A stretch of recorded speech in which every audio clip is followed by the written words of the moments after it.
Journalism, they say, is the fourth pillar of democracy. But what happens to journalism in the absence of democracy? Pakistan makes for a classic case study. It is a military establishment masquerading as a democracy. Article 19 of Pakistan's constitution guarantees freedom of speech and expression. It also guarantees freedom of press with certain restrictions. But try exercising any of this. Best case scenario, you'll be muzzled. Worst case, you'll be murdered. The censorship in Pakistan is the law of the land. Journalism, a crime. Journalists are often punished for doing their job. Tonight, I'll tell you the story of one such journalist. His name is Matiullah Jan. He was abducted on the 21st of July. It happened in broad daylight in the capital city of Islamabad. The abduction was caught on camera to boot. The CCTV footage went viral.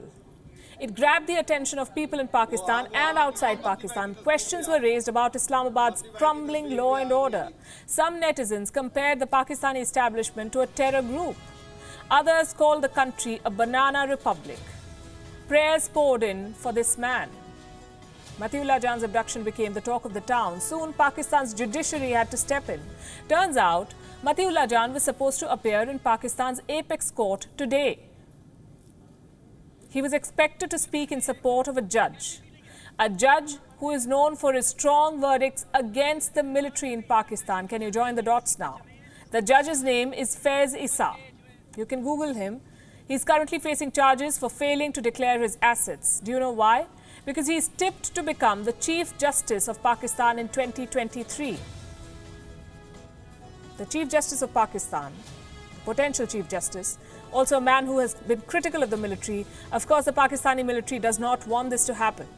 Anyway, that's a story for another day. My point is that Matiullah Jan was supposed to speak in favor of this judge today. It did not take time for people to realize that his abduction was an attempt by Pakistan's military to keep him away from the courtroom. The truth was out in the open, and pressure began building on Pakistan's authorities, or the military, or the ISI, whatever you call them. It's all the same, the lines are blurred. Pakistan was being criticized by human rights groups, by diplomats, and even some of its own politicians. And the pressure grew so much that in a rare move, the abductors had to release Matiullah Jan. He was freed late at night after being held captive for around 12 hours.